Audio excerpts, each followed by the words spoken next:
Merci pour l'invitation tout d'abord. Alors, l'impunité dans les Grands Lacs, force est de constater que la tâche est vaste au regard des innombrables crimes de masse perpétrés dans la région depuis 60 ans, et en particulier ces 30 dernières années. Je ne veux pas ici faire le catalogue de ces crimes, pour la plupart encore impunis. Les 20 minutes de temps de parole qui me sont accordées n'y suffiraient pas. Mes principales recherches ayant porté sur la politique de la France au Rwanda, je vais me limiter ici au dossier rwandais. Peu de sujets sont aussi clivants que le génocide des Tutsis au Rwanda et la politique de la France au Rwanda.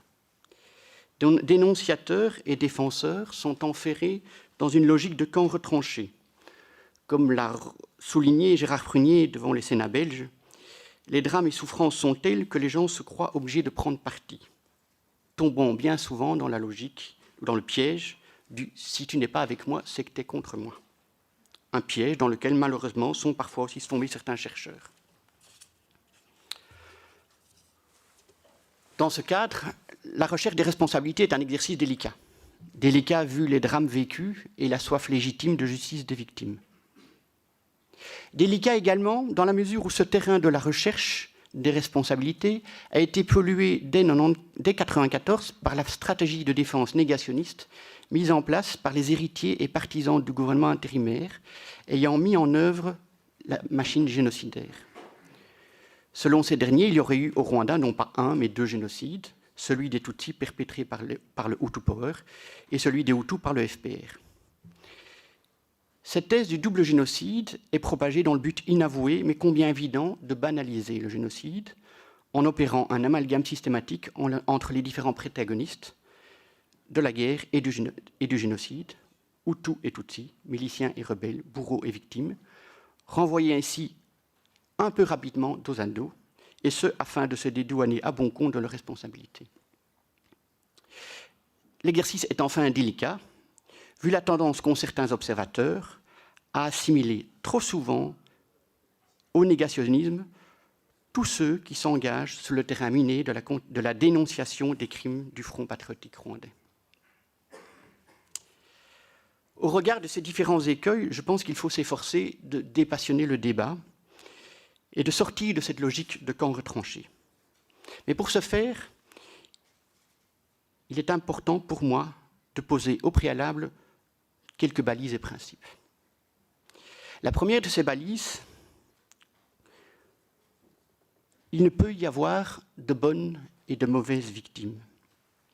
Lutter contre l'oubli, c'est apporter une réponse aux besoins de justice de toutes les victimes. Celle du génocide, bien entendu, mais également les victimes du FPR au Congo comme au Rwanda.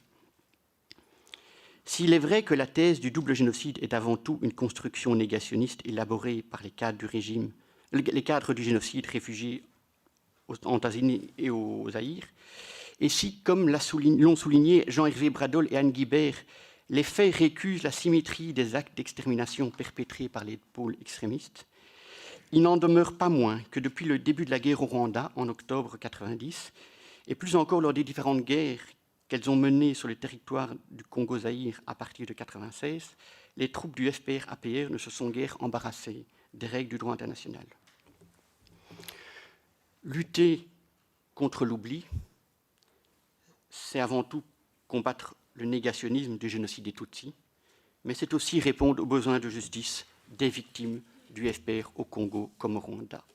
La réconciliation ne peut s'accommoder ni de l'oubli ni du secret. Rien de solide ne pourra se bâtir sur la négation du passé. Je ne vais pas évoquer ici davantage les crimes du régime de M. Kagame, je pense que d'autres vont s'en charger. Cela étant, dès lors qu'on s'intéresse aux crimes du FPR, il me semble indispensable de tenir compte d'une seconde balise. Cette seconde balise tient en quelques mots. Chacun est responsable de ses actes.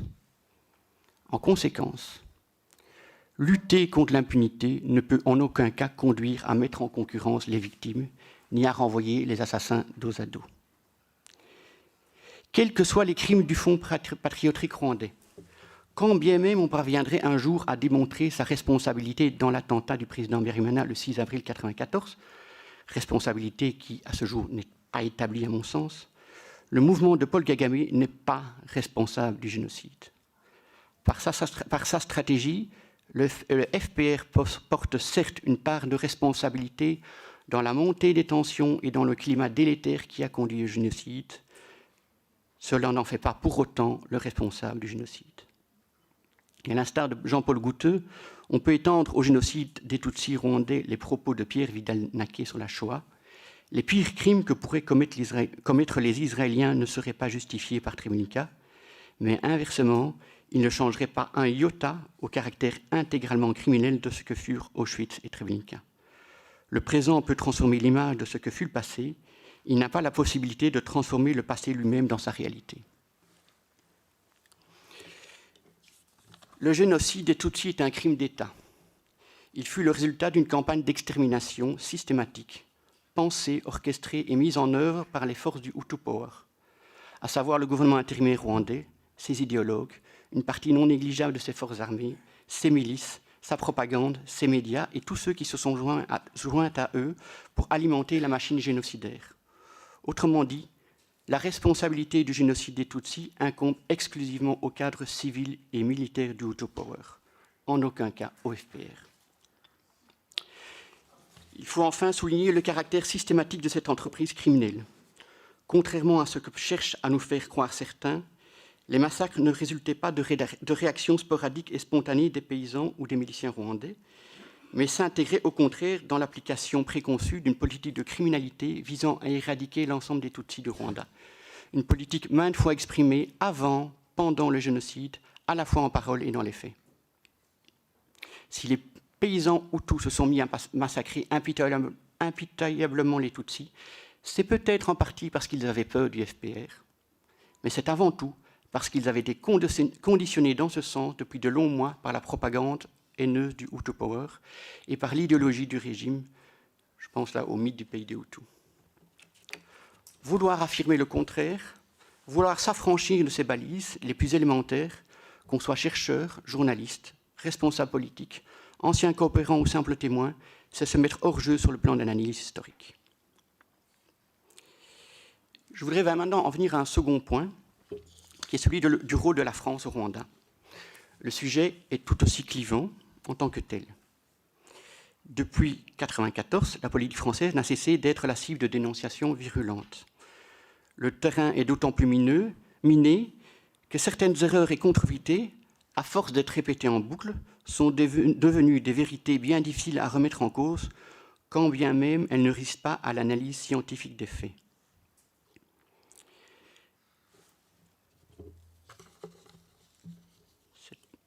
La politique française, on peut considérer grosso modo comme trois périodes. Je vais me concentrer dans un premier temps sur la période 90-94. Comme l'ont répété nombreux des décideurs français, la France intervient en Rwanda, alors militairement, considérant que la France se devait d'aider le Rwandais à faire face à l'agression dont il était victime, car toute défaillance de la garantie française serait susceptible de créer une réaction en chaîne qui compromettrait la sécurité de l'ensemble des pays liés à la France en Afrique. Qui plus est, aux yeux du président Mitterrand, il ne pouvait être question de voir un mouvement rebelle représentant une minorité de Rwandais, environ 12%, soutenu par un pays voisin et anglophone, renverser un gouvernement ami dans son précaré. Et c'est d'autant plus que le président de la République considère alors le régime Abiyarimana comme légitime et démocratique dans la mesure où il représente une ethnie majoritaire à plus de 85%.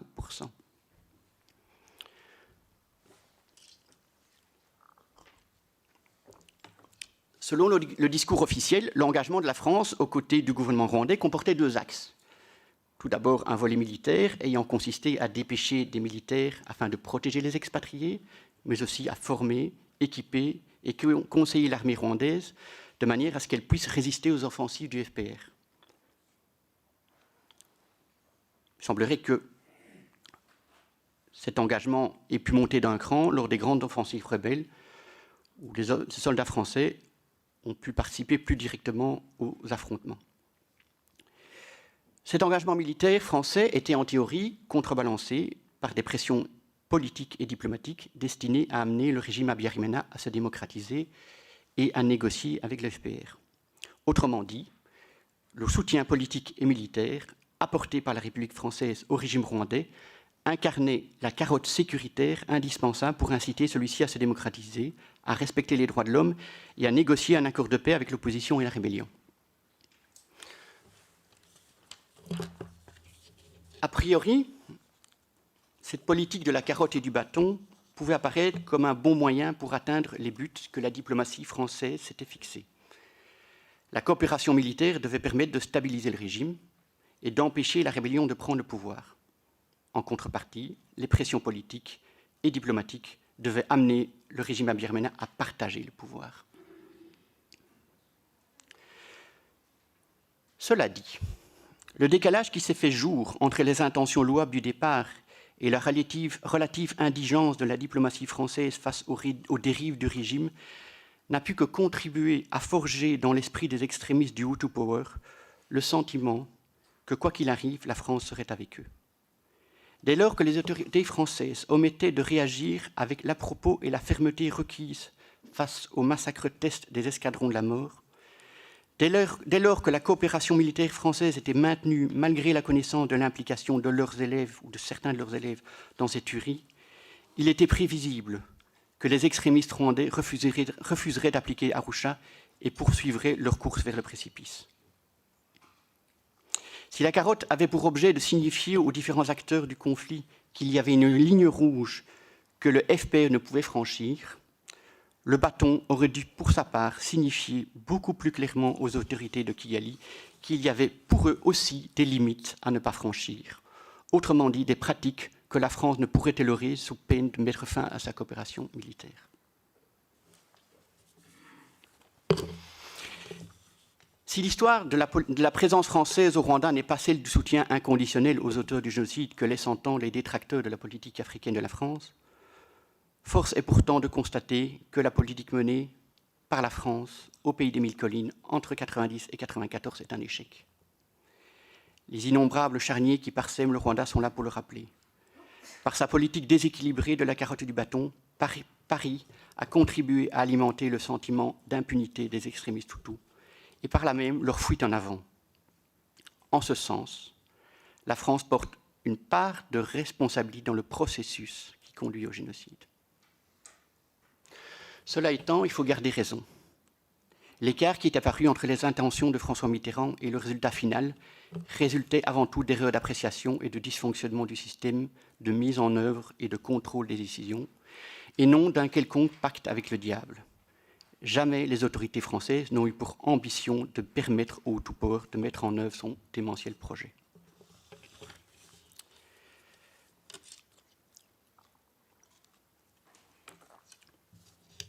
Je vais dire quelques mots sur l'opération Turquoise.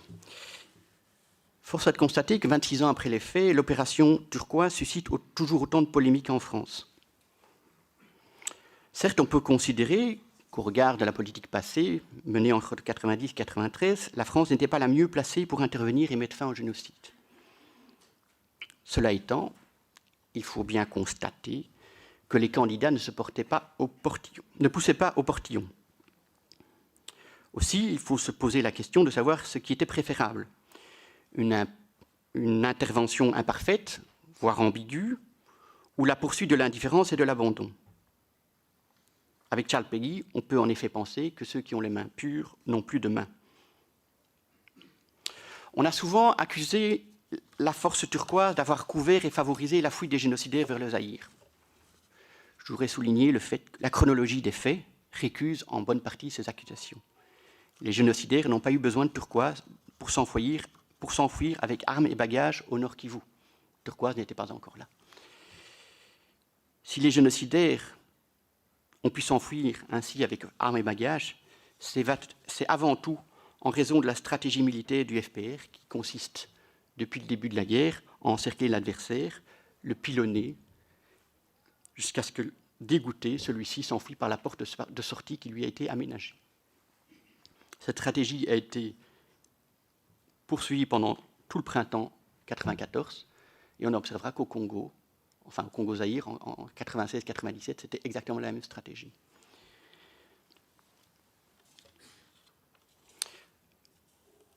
De nombreux observateurs ont marqué leur perplexité face aux objectifs strictement humanitaires de l'opération Turquoise.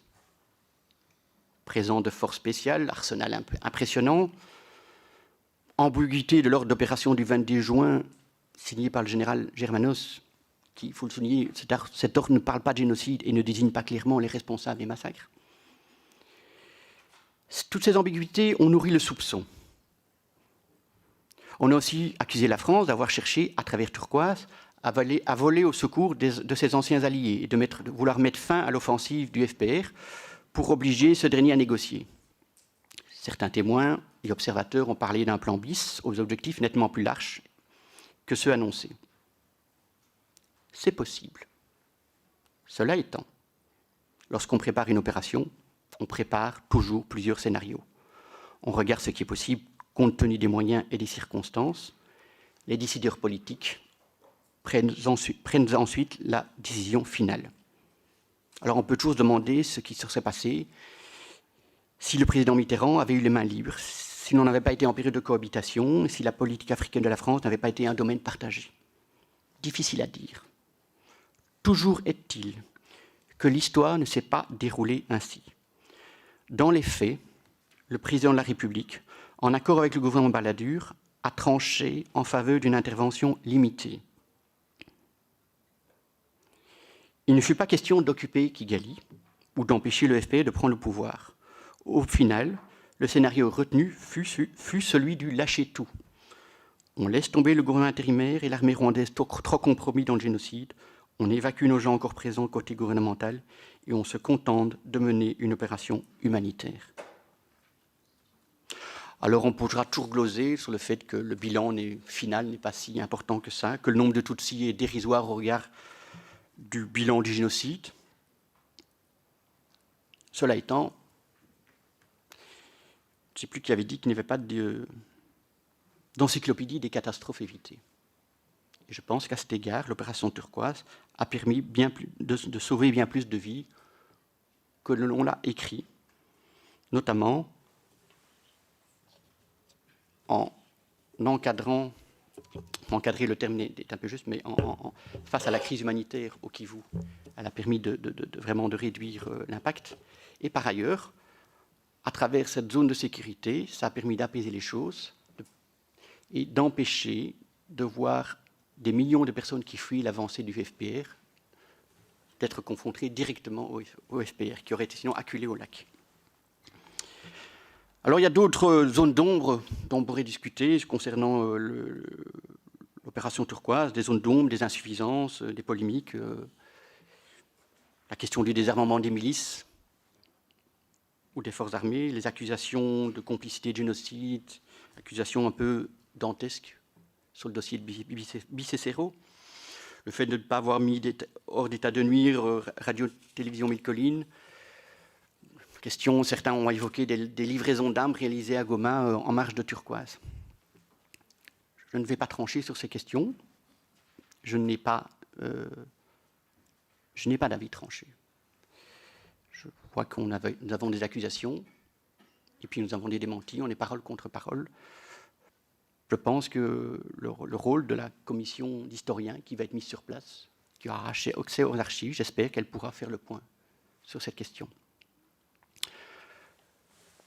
Au-delà des manquements de Turquoise, au-delà des polémiques, le principal reproche que l'on peut adresser à la diplomatie française ne réside pas dans le fait d'avoir mené une opération humanitaire certes tardive et ambiguë dans ses intentions de départ, mais qui en définitive permis de sauver des vies. On peut comprendre à cet égard l'amertume que suscitent les assertions de complicité et de génocide chez les anciens responsables de la diplomatie française ou chez ceux qui ont pris le nom de fossoyeurs de Goma, les vétérans de l'opération Turquoise. La principale faute de la France, ce n'est pas Turquoise, mais bien Amaryllis, conduite de manière égoïste 3 mois auparavant. Le principal crime, c'est la politique d'abandon généralisée, poursuivie sous le sceau de l'infamie tout au long du génocide par la Belgique, la France, les États-Unis et l'ensemble de la communauté internationale.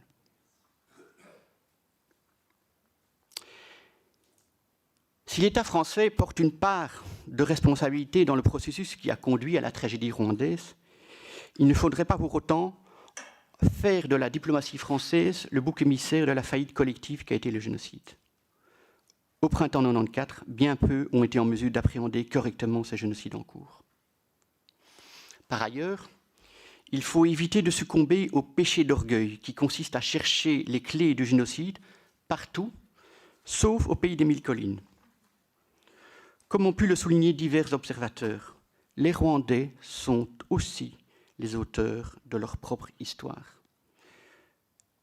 Le génocide est en effet le résultat d'une dynamique dans laquelle les Rwandais, extrémistes du Hutu Power comme faucons du FPR, ont joué pour le meilleur ou pour le pire leur propre partition. Qu'on ne s'en méprenne pas, il ne s'agit ici nullement de disculper les extrémistes Hutus du génocide. Il ne s'agit pas non plus de renvoyer dos à dos les belligérants sous prétexte qu'ils portent tous leur part de responsabilité ou qu'ils ont tous d'innombrables crimes sur la conscience.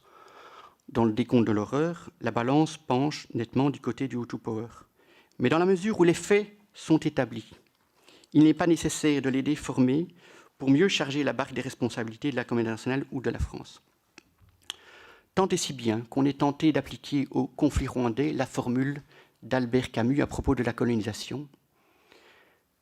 La France ne peut être la seule nation coupable parmi les nations saintes et pures. Pour terminer, je voudrais dire quelques mots sur la commission d'historiens et de chercheurs présidée par Vincent Duclerc. Force est de reconnaître que 25 ans après les faits, la vérité que l'on connaît de l'engagement français-rwandais est encore très imparfaite. Le travail scientifique, dans les règles de l'art, c'est-à-dire fondé non sur un jugement moral ou certains partis pris, mais sur le doute scientifique, la critique, la mise en perspective et l'interprétation de tous les documents disponibles, mis en forme de telle façon que sa réfutation éventuelle soit possible, ce travail scientifique sur l'opération turquoise et l'engagement français reste à bien des égards inachevé. Et j'espère que l'examen minutieux des archives par la commission Duclerc pourra contribuer à lever le voile sur un certain nombre d'aspects demeurés dans l'ombre ou fort méconnus. Je pense notamment le degré d'engagement des militaires de la force norroise dans les opérations militaires contre le FPR entre 1990 et 1994, l'intensité des pressions de la diplomatie française en faveur des droits de l'homme, la remontée des informations du terrain, notamment des militaires, concernant les exactions du régime Habyarimana, la chronologie des 6 et 7 avril 1994 et l'état d'esprit des autorités politiques et militaires dans les heures qui ont suivi l'attentat.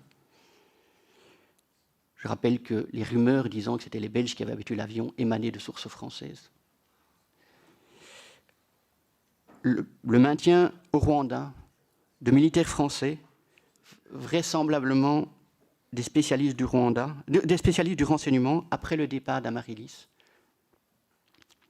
le processus de prise de décision de l'opération turquoise, l'opération dans l'opération turquoise, à savoir l'exfiltration dans les premiers jours de l'opération turquoise de militaires demeurés au Rwanda après le départ d'Amaryllis, les incidents survenus entre Turquoise et le FPR, incidents qui n'ont pas pris beaucoup d'importance, mais on n'a jamais pu beaucoup clarifier cela. Et enfin, les accusations de livraison d'armes aux forces du génocide pendant et après le génocide. La commission Duclerc aura accès à ces archives. J'espère qu'ils pourront faire clairement le point une fois pour toutes sur toutes ces questions. Je voudrais terminer par une citation d'Henry Kissinger. Pour l'instant, beaucoup d'auteurs ont utilisé les archives, mais de manière très partielle ou partiale. Et je voudrais rappeler, comme disait Kissinger dans ses mémoires, on peut prouver à peu près n'importe quoi par la présentation sélective de documents. Merci beaucoup.